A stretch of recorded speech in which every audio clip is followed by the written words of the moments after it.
Hello दोस्तों, कैसे हो आप सभी का एक बार फिर से स्वागत है आपके अपने चैनल धार्मिक आस्था विश्वास में। तो चलिए वीडियो की शुरुआत करते हैं, आपसे कुछ ज्ञान की बात करते हैं। दोस्तों, आपने पंचामृत के बारे में ज़रूर सुना होगा।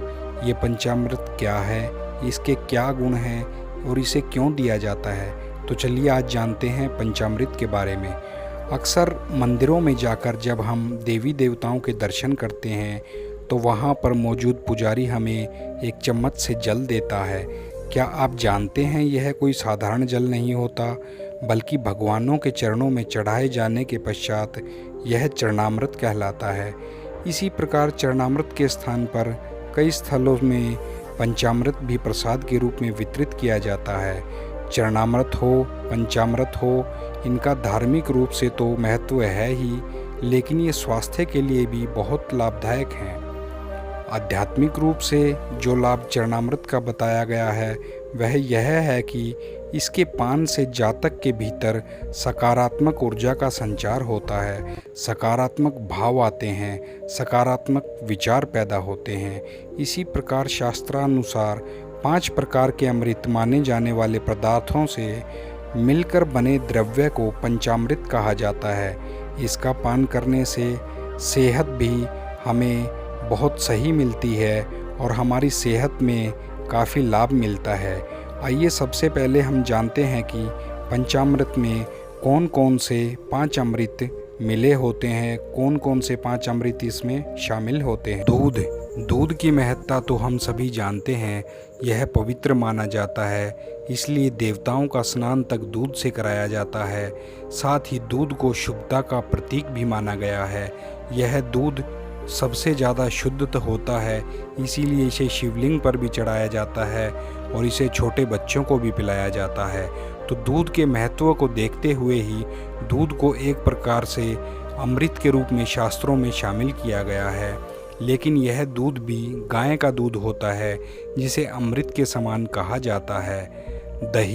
दही दूध से बना ही एक पदार्थ है और दही को भी काफ़ी शुभ माना जाता है। प्रत्येक शुभ कार्य के लिए घर से बाहर जाते समय दही का सेवन किया जाता है।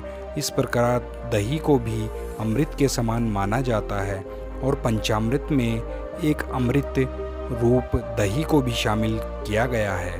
घी, दूध और दही के पश्चात दूध से ही घी बनाया जाता है। गाय के दूध से बना हर पदार्थ अमृत के समान होता है, अमृत के समान माना जाता है। देवी देवताओं की पूजा के लिए आमतौर पर शुद्ध घी का दिया जलाने को ही प्राथमिकता दी जाती है।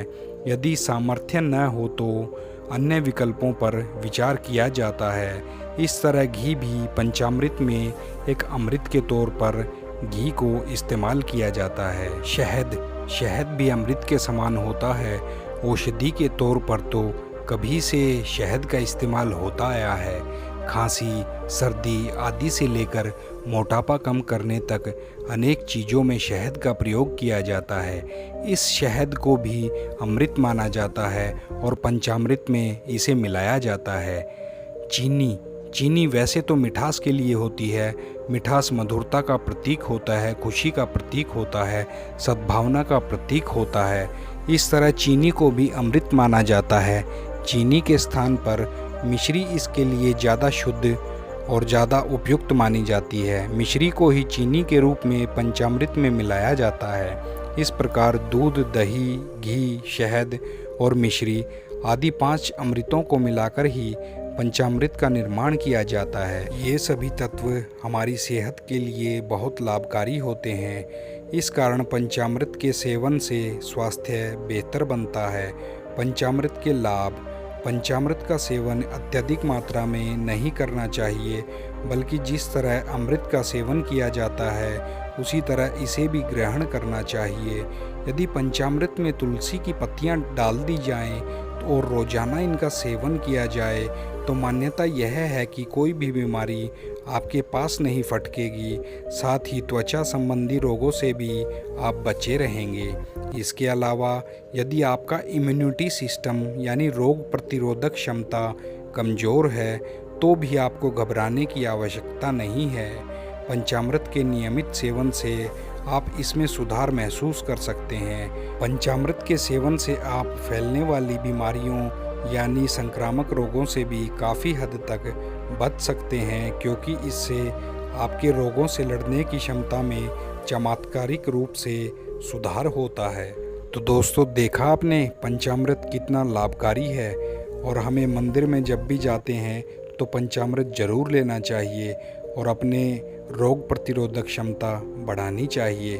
तो दोस्तों, कमेंट बॉक्स में ज़रूर बताना कि आज की ये जानकारी आपको कैसी लगी। दोस्तों, मौज लो रोज लो, ना मिले तो खोज लो। दोस्तों, आप सभी का दिल से धन्यवाद।